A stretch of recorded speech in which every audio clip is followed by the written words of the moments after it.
네, 옥동석 교수님, 저 누구나 다 아시는 대한민국 최고의 재정 전문가 중에 한 분이신데 이 책에서 주로 어떤 문제 의식에서 쓰시고 싶으셨나요?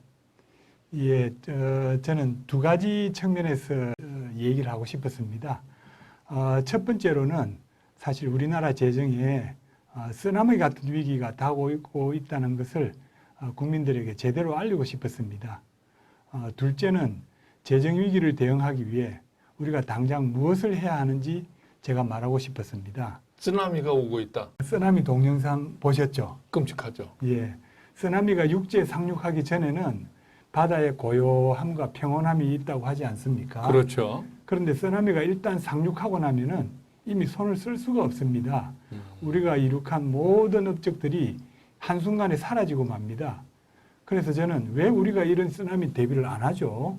그런 답답한 마음에서 재정에 관한 내용을 정리해 보았습니다. 아, 그런데 정말 쓰나미가 오나요? 예, 그러면 우리가 왜 이렇게 재정 전문가가 보시기엔 분명히 쓰나미가 오고 있는데 우리가 저 일본에 10년 전에 3.11 때 우리가 봤잖아요. 끔찍한 사건을. 근데 우리는 이런 일을 왜 실감하지 못하고 있는 거죠? 우리나라 정부 기관의 공식 보고서들이 10여 년 전부터 계속 지적했습니다. 정부 기관이 이미 보고했다. 그렇습니다. 네. 지금 우리나라에서 국가 재정에 대해서 가장 책임 있는 당국자는 누구입니까? 기획재정부와 국회 예산정책처 아닙니까? 이들이 발간한 2060년까지 장기재정 전망 보고서를 보면은 이런 사실을 명확하게 경고하고 있습니다.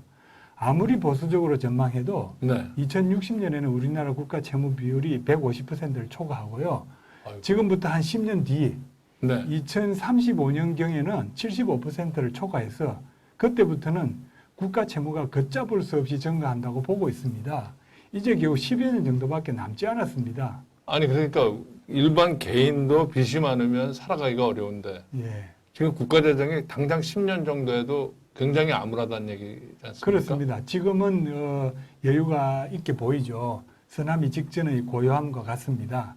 그런데 정부기관의 보고서에 의하면은 지금부터 10년, 15년 금방입니다. 그렇죠. 예, 10년 왜 우리 국민들이 이걸 충격적으로 느끼지 않는가? 네. 저는 이렇게 봅니다. 너무도 암울한 전망이다 보니까 정치인도, 관료도, 전문가도, 국민들도 믿고 싶지 않아서 현실을 외면한다고 봅니다. 물론 가장 큰 책임은 정치인들에게 있다고 봐야죠. 쓰나미가 다가오고 있다는 사실을 조금이라도 진지하게 생각한다면 저는 특히 이 정부 들어와 심하게 나타나고 있다고 생각합니다만 재정에 대해 너무 무책임하고 또 너무 터무니없는 얘기들이 서스럼없이 너무 이렇게 공공연하게 얘기되고 있다는 것을 안타깝게 생각하고 있습니다.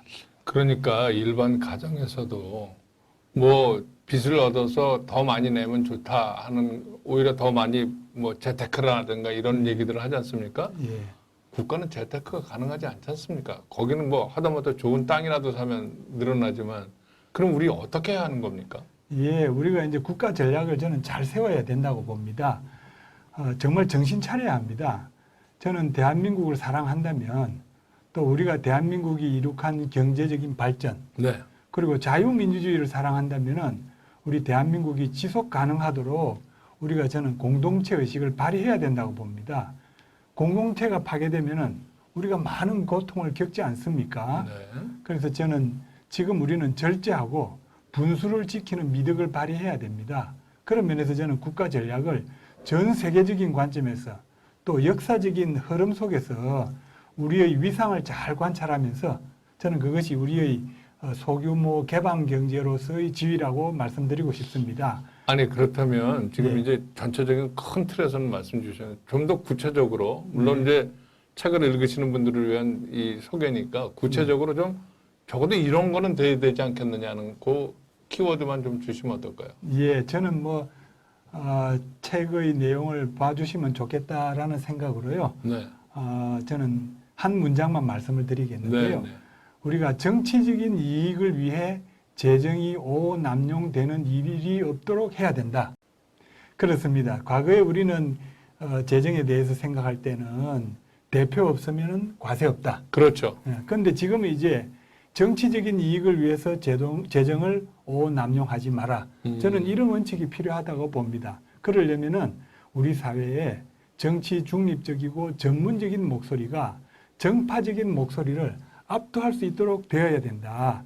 그 구체적인 방법들은 이미 선진국들, 모범적인 선진국들이 다 잘 하고 있습니다. 대표적으로 북유럽 국가들. 그렇죠. 예, 그리고 이제 모범적인 영미권 선진국들, 호주, 뉴질랜드 등 이런 나라들을 보면은 그 나라들이 어떻게 하고 있는지를 보면서 우리가 그런 개혁을 해야 된다. 저는 그런 내용을 이 책에 담고자 했습니다. 아, 네. 옥 교수님, 그 지금 주신 말씀 중에서 제가 제일 가슴에 와서 닿는 게, 저도 대학원 때 석사과정은 재정학을 했습니다만은, 지금 주신 말씀 중에 정치 중립적이고 전문적인 목소리가 정파적인 목소리를 압도하도록 해야 된다. 예. 이건 정치적 어느 진영에 관계없이 이렇게 해야 된다는 얘기는 사실은 중요한 것이 우리가 제대로 돈을 써야 네. 우리 다음 세대들한테 부채 많은 국가를 남기면 안 되지 않습니까? 네. 어머니 아버지가 돈 많이 써갖고 아들 딸한테 남겨주면 안 되는 거와 똑같은 논리 아니겠습니까? 그렇습니다. 정파적인 목소리를 압도하는 정치 중립적이고 전문적인 목소리를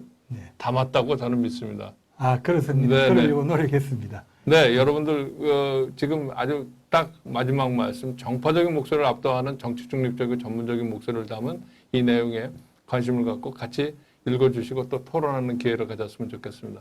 오 교수님 고맙습니다. 네, 감사합니다. 네, 고맙습니다.